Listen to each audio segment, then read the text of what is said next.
Welcome back. एक question है centre of mass का, थोड़ा अच्छा है, समझ लीजिएगा। और ये कई क्वेश्चंस का कॉन्सेप्ट बनेगा, बेस बनेगा।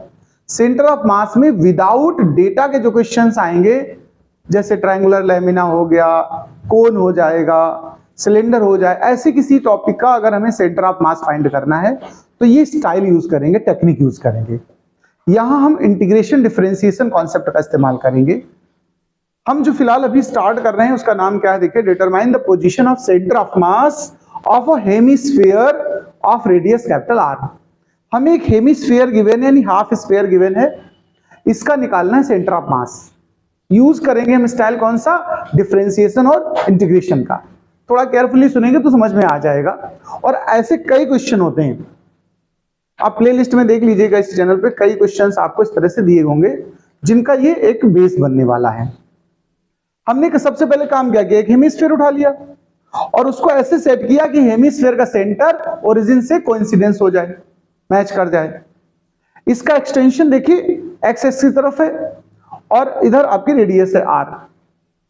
जितने भी ऐसे क्वेश्चंस होंगे इसमें हम स्टार्टिंग जब करेंगे तो एक छोटी सी स्ट्रिप यूज करेंगे, या तो वाई एक्सिस के पैरेलल ड्रॉ करी जाएगी या फिर एक्स एक्सिस के, दोनों में कोई भी स्टाइल आप यूज कर सकते हो। अभी ये टॉपिक हम बना रहे हैं, इसमें हमने वाई एक्सिस के पैरेलल इस हेमिस्फीयर से एक स्ट्रिप कट की हुई है, जो आपके सामने देखिए बनी हुई। इसकी थिकनेस को कितना लेट कर लिया हमने, dx, ये थिकनेस है। और इसकी जो टोटल हाइट ये है, इसका आधा हिस्सा हमने वाई एक्सिस पे y लेट कर लिया है। ये रेडियस जो कैपिटल आर है, ये हेमिस्फीयर की रेडियस है। इस स्ट्रिप की डिस्टेंस सेंटर से या ओरिजिन से x है, ऐसा लेट किया मैंने। मैं आपको बता दूं, ऐसे जो क्वेश्चंस होते हैं इनके लिए जो हम फॉर्मूला यूज करते हैं वो फॉर्मूला इंटीग्रेशन फॉर्म में होता है। जैसे x एक्सिस के लिए बता रहा हूं मैं भी, तो XCM 1/m integration x dm। dm क्या है, जरा बात समझ लेना। यहां dm ही मेन पॉइंट है, where dm is the mass of strip। चाहे तो आप उस स्ट्रिप को कोई नाम दे दे, ए बी सी डी ऐसे करके, ना दे तो ना दे, आपकी इच्छा, ठीक है। इस स्ट्रिप की बात कर रहा हूं, ये जो थिकनेस में शो करी गई है, इस स्ट्रिप का मास निकालना मेरा सबसे पहला काम है, क्योंकि डीएम वही है, हमें उसकी जरूरत है। तो देखो, मास ऑफ द स्ट्रिप अगर हम निकालना चाह रहे हैं, देखो, मास ऑफ द स्ट्रिप, मास का वैसे फॉर्मूला क्या होता है, वॉल्यूम इंटू डेंसिटी। ये तो सुना होगा आपने पहले से ही, नहीं जानते क्या formula, mass is equal to क्या होता है, वॉल्यूम इंटू डेंसिटी। हमने यहां पर इस स्ट्रिप का वॉल्यूम निकालना है मुझे, मैं भी निकालूंगा, लेकिन डेंसिटी को हमने रो लेट कर दिया अपनी तरफ से। आप डी भी लेट कर सकते हो डेंसिटी को, लेकिन रो ज्यादातर हम लोग यूज करते हैं। वॉल्यूम इस स्ट्रिप का कैसे आएगा, जरा ध्यान देना।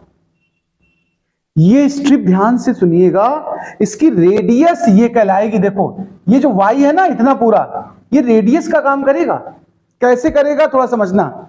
इस स्ट्रिप को मैं अगर ऐसे शो करूं, यहां पर ऐसे देखो, ध्यान देना, ये स्ट्रिप है तुम्हारी जो dx थिकनेस वाली है, यहां से, तो ये देखिए इस तरह से कट करके निकाला, ये एक सिलेंडर का पार्ट बनेगी। देखिए यहां से ये हिस्सा हमारा रेडियस वाई एक्सिस वाला, और ये जो dx लेट किया है आपने, ये हाइट का काम करेगा। आप इमेजिन करिए एक सिलेंडर, स्फीयर इमेजिन करिए मन में, तरबूज ऐसे सोचिएगा। वाटरमेलन को ले लीजिए आप, तरबूज है, तरबूज का एक स्लाइस काटिए, जैसे यहां काटा ऐसे, ऊपर से काटिए थोड़ा, और फिर थोड़ा गहराई से काटिए, एक स्लाइस निकालिए, तो स्लाइस देखेंगे ये जो रेडियस बनेगी वो इस हिस्से का, इसी हिस्से में तो बनेगी रेडियस की नहीं, बताओ। 3D में इमेजिन करो आप कि अगर एक तरबूज काट के निकालोगे तो रेडियस ये बनेगी, और तरबूज की जो स्लाइस की जो थिकनेस है वो हाइट का काम करेगी। तो उसको हम एक सिलेंडर का पार्ट लेट कर सकते हैं कि नहीं, बताओ। अब पार्ट ऑफ सिलेंडर, इसको हम ऐसे इमेजिन कर सकते हैं, जैसे ये स्लाइस ऐसे लेटी हुई सपोज करो, तो इसको हम अगर कंसीडर करें तो एक पार्ट ऑफ द सिलेंडर नहीं इमेजिन कर सकते, बताओ। तो ये dx है, ये वाला, ठीक है, और ये इसकी हाइट का काम करेगी, इस तरबूज का इतना हिस्सा। तो हम इसको एज ए सिलेंडर लेट करेंगे। स्ट्रिप को कैसा लेट करेंगे, सिलेंडर। मुझे लगता है आप समझ पा रहे हैं, नहीं तो मैं स्ट्रिप को दोबारा बनाऊं। मेरे कहने का मतलब, जैसे तरबूज था सपोज करिए, इसमें से एक स्ट्रिप काट ली मैंने, ये इतना हिस्सा अगर कट करके हम बाहर निकाल दें, केवल उस स्ट्रिप की बात कर रहा हूं, तो ये इतना हिस्सा अगर हम कहें आपसे, ये वाला हिस्सा, ये इतना केवल आप देखिए, तो ये जो dx है और ये ऐसे सर्कुलर सेक्शन होगा कि नहीं होगा बताओ? जब तरबूज से आप काटे होगे तो इस सर्कल जैसे सेक्शन ऊपर नीचे आएंगे नहीं आएंगे? तो ये सर्कल का रेडियस होगा जिसको y लेट किया मैंने, और ये जो थिकनेस आपने इमेजिन की dx, ये उस समय क्या काम करेगी? हाइट। अगर सिलेंडर जैसा इमेजिन कर लो आप, तो इसमें हम यहां पर जब वॉल्यूम निकालेंगे तो जो कॉन्सेप्ट इस्तेमाल करने वाले हैं वो वॉल्यूम ऑफ द सिलेंडर, और सिलेंडर के वॉल्यूम का formula pi r square h। तो पाई तो ठीक है, आर हमने इसको लेट किया, देखो रेडियस को, यही रेडियस अगर हम करेंगे तो पाई आर स्क्वायर और h की जगह थिकनेस dx और डेंसिटी अपनी जगह। ये मास निकल आया स्ट्रिप का, यही मेन काम था। अगर इतना आप समझ पा रहे हैं तो आगे का बिल्कुल समझ में आ जाएगा। क्या इतनी चीज समझ में आ गई है? ये हमने डीएम की वैल्यू निकाली, मतलब इस स्ट्रिप का मास फाइंड हो गया। अब हम लोग सेंटर ऑफ मास का कॉन्सेप्ट यूज करने जा रहे हैं। तो XCM 1/m मतलब total mass of the object, जो भी लिया, जैसे यहां हेमिस्फीयर है, कभी सिलेंडर लेंगे कभी कोन लेंगे, वो उसी का मास है। फिर इंटीग्रेशन का साइन लगाएंगे x, और जो dm की वैल्यू अभी हम लोगों ने क्या निकाली देखो, पाई वाई स्क्वायर, रो आगे लिख दे रहा हूं मैं इस जगह, और बाद में dx लिख दिया। कोई प्रॉब्लम? ये सिर्फ किसकी वैल्यू उठा के रखी मैंने? डीएम की, जो निकाली थी। अभी एक बात गौर से देखिएगा, ये y है, ये x है, और d किसके साथ लगा है? x के साथ। जिसके साथ d होता है उसी के रिस्पेक्ट में डिफरेंशिएशन या इंटीग्रेशन करते हो कि नहीं करते हो? तो हमें x के रिस्पेक्ट में करना है। इस y को भी अगर हम ट्रांसफर कर ले जाएं x में तो थोड़ा अच्छा लगेगा। तो जरा देखें क्या y की वैल्यू को x के फॉर्म में लिखा जा सकता है? इस ट्राइंगल को गौर से देखिएगा, इस ट्राइंगल को, इसमें हाइपोटेनियस r है कि नहीं? और एक साइड ये x है, बचा हुआ एक साइड परपेंडिकुलर कह सकते हो आप। तो अगर हम लोग पाइथागोरस लगाते तो आर स्क्वायर क्या होता है? X square plus y square होता कि नहीं होता? बताओ भैया। तो फिर वाई स्क्वायर की वैल्यू क्या बनती? R square minus x square. हम यहीं से वाई स्क्वायर की वैल्यू यहां और पुट कर दे रहे हैं, देखो 1/m x पाई, और यहां पर आ जाएगा हमारा क्या? R square minus x square रो dx। मुझे लग रहा है इतना समझ पा रहे होगे आप। इस x को अंदर मल्टीप्लाई कर दो, पाई और रो दोनों कांस्टेंट है, डेंसिटी थोड़े वेरी करेगी, बताओ भाई। जिसका हेमिस्फीयर बना उस सब्सटेंस की, क्या उस मटेरियल की डेंसिटी वेरी कर रही? क्या नहीं। तो ये सब कांस्टेंट है, कांस्टेंट हमेशा इंटीग्रेशन से बाहर निकाल दिए जाते हैं। तो पाई को बाहर निकाल दीजिए, रो को बाहर निकाल दीजिए, m तो ये पहले से यहां रखा हुआ है। अब x को अंदर ले चल रहा हूं मैं, तो आर स्क्वायर एक्स माइनस में क्या हो जाएगा? X cube dx। लिमिट्स और अप्लाई करनी है। लिमिट्स ध्यान रखिए कहां से फाइंड करते हो? Lower limit to upper limit होती है। ये इंटीग्रेशन का रूल होता है, जो यहां लिखोगे इसको लोअर लिमिट कहते हैं, और जो यहां लिखते हैं ये अपर। तो ये हेमिस्फीयर कहां से शुरू हुआ? जब मैं आपसे पूछूं इसका इनिशियल पॉइंट कहां पर है? यही तो है, ओरिजिन पे। और इंड कहां पर हुआ जा करके? यहां तक की ये पूरी डिस्टेंस अगर आपसे पूछूं तो कैपिटल आर है कि नहीं? बताओ भाई। ये रेडियस यहां भी कैपिटल आर है, यहां भी, ये तो पूरा भाई स्फीयर का पार्ट है, तो सब जगह सेम डिस्टेंस होगी ये वाली। सेंटर से यहां तक की डिस्टेंस को क्या कहोगे? Capital R. तो हेमिस्फीयर हमारा शुरू कहां से हुआ?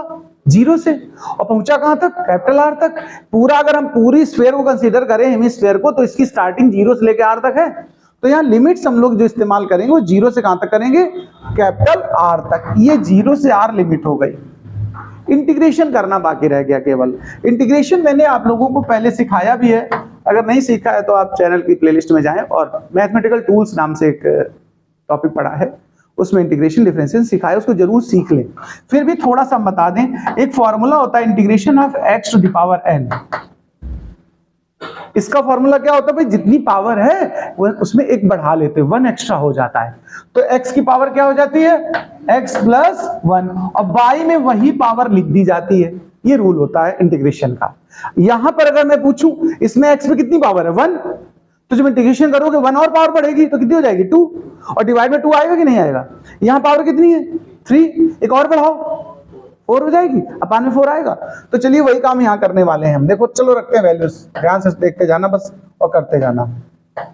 देखो पाई रो बाई एम 0 से r, अच्छा मैं इंटीग्रेशन करे दे रहा हूं तो अभी इसको हटा ले रहे हैं यहां से। ये लिमिट्स पीछे साइड लिख दी जाती है, इंटीग्रेशन करने के बाद लिमिट कहां लिख दी जाती है, बैक साइड।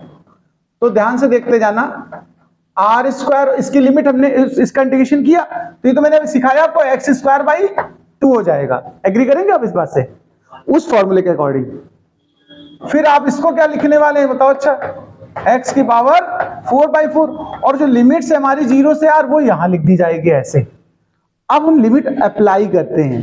पहले कौन सी अप्लाई की जाती है, अपर, यानी इस r को जहां जहां x है वहां पुट करो, फिर माइनस, और फिर r की इस x की जगह पर क्या रखनी है, 0, वो तो 0 हो जाना। तो देखो अब हम लिमिट अप्लाई करने जा रहे हैं, ध्यान से सुनते जाना। पाई रो बाई एम ऐसे ही बाहर पड़ा रहने दीजिए आप। आर स्क्वायर तो यहां ऑलरेडी है, देखो है कि नहीं है, और इसकी जगह पे r रखोगे आगे तो क्या हो जाएगा, आर स्क्वायर बाई 2, और फिर x की जगह यहां भी r रखोगे तो 4/4, और फिर 0 इसकी जगह रखोगे और फिर इस x की जगह 0 रखोगे तो ये तो हिस्सा 0 हो जाएगा। इसको तुम्हें सिंप्लीफाई करना है, पाई रो बाई एम, ठीक है, समझते जाना जब बात को। ये क्या हो गया, r की पावर 4/2 माइनस ये क्या हो जाएगा, r की पावर 4/4। अब हमें इसको सिंप्लीफाई करना है। क्या करना भाई साहब, सिंपल, यानी सिंप्लीफिकेशन करना है, ठीक है, आसान करने की कोशिश करनी है। एलसीएम कितना होगा, 4, यहां क्या आएगा 2r4, माइनस में क्या आ जाएगा देखो जरा, r की पावर केवल 4, ठीक है। अब हम इसको और देखिए सॉल्व करते हैं। पाई रो बाई एम, यहां क्या बनने वाला देखो, r की पावर 4/4, यहां तक तो समझ में आ रहा होगा तुम्हें। इसको हम यहां पुट कर दे रहे हैं, देखो पाई रो एम r की पावर 4/4। ये हम लोगों ने x की वैल्यू देखिए XCM सॉल्व किया, अभी हमने क्या निकाला है, XCM, ठीक है। इतना चलिए नोट करिए, फिर आगे की बात करते हैं हम लोग। तो चलिए इसको और थोड़ा सिंप्लीफाई करते हैं, ठीक, कैसे, देखो ध्यान से सुनना।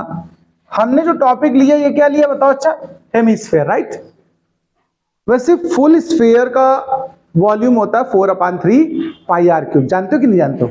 हेमिस्फेयर का कितना होगा बता सकते हो भाई, फुल का कितना होता है बताओ बस, 4/3 पाई r क्यूब, यही तो फुल का होता है। हेमी मतलब इसका हाफ, तो 2/3 हो जाएगा कि नहीं हो जाएगा बताओ। तो इस जगह जो मास लिखा है, जरा गौर से सुनते जाना, जरा ये ऊपर तो ऐसे रहने दो, नीचे ये 4 ऐसे पड़ा रहने दो। इस मास को हम फिर से स्प्लिट करके वॉल्यूम इंटू डेंसिटी ले सकते हैं कि नहीं बताओ। लेकिन वॉल्यूम किसका लेना है तुम्हें, हेमिस्फेयर का। इस कैपिटल एम का मतलब है टोटल मास ऑफ हेमिस्फेयर। तो इसको हम स्प्लिट कर रहे हैं वॉल्यूम ऑफ हेमिस्फेयर, और वॉल्यूम ऑफ हेमिस्फेयर क्या होता है 2/3 पाई r क्यूब, और डेंसिटी से मल्टीप्लाई कर दिया तो ये मास बन गया कि नहीं बन गया। यानी इस मास की वैल्यू क्या बन गई, 2/3 पाई r क्यूब इंटू रो, और 4 हमारा ये पहले से यहां लिखा। अब इसमें जो कैंसिल हो रहा है वो कैंसिल कर दो, ये कैंसिल हो गया, देखो पाई कैंसिल हो गया, देखते जाना जरा, जो कैंसिल हो रहा है उसको हम कैंसिल कर रहे हैं। रो कैंसिल हो गए, पाई कैंसिल हो गया, r की देखो 3 पावर कैंसिल हो जाएंगी कि नहीं बताओ। तो यहां r ऊपर बचेगा अकेला कि नहीं बचेगा बताओ, और 3 ऊपर पहुंच जाएगा कि नहीं बताओ भैया, 3r पहुंचेगा कि नहीं पहुंचेगा। और क्या बचेगा नीचे, देखो क्या बचा, 8 बचा कि नहीं बचा, क्लियर बात। यानी जो XCM आया वो 3/8 r आ गया x एक्सिस पे। लेकिन इसी हेमिस्फीयर में y और z कोऑर्डिनेट नहीं फॉलो करेंगे, इस पे कहीं है सेंटर ऑफ मास। देखो ध्यान देना, अगर हम y और z के लिए सॉल्व भी करेंगे तो 0 0 आएगा, क्या आएगा देखो, YCM अगर लगाते हैं हम, बात समझना, तो वही फॉर्मूला लगेगा, फॉर्मूला वही लगता है वही, बस यहां पर हम लोग x की जगह YDM इस्तेमाल करते, और ये पूरा आता है x के फॉर्म में, एक्सिस के लिए y क्या हो जाता है, कांस्टेंट। इसलिए जब इसको सॉल्व करते हैं y के लिए और z के लिए, तो ये वैल्यूज क्या आ जाती है, 0। तो जो सेंटर ऑफ मास तैयार होकर आएगा हमारे पास, ध्यान रखना, वो x पे तो बिलोंग कर रहा है, कितना बिलोंग कर रहा है, 3/8r, और yz के कोऑर्डिनेट क्या हो गए, 0 0। तो अगर कभी हेमिस्फेयर का आपसे पूछ लिया जाए कि सेंटर ऑफ मास कहां बिलोंग करेगा, तो आप क्या आंसर बताएंगे, 3/8r, 0, 0। नोट कर लीजिए, क्वेश्चन हैव डन।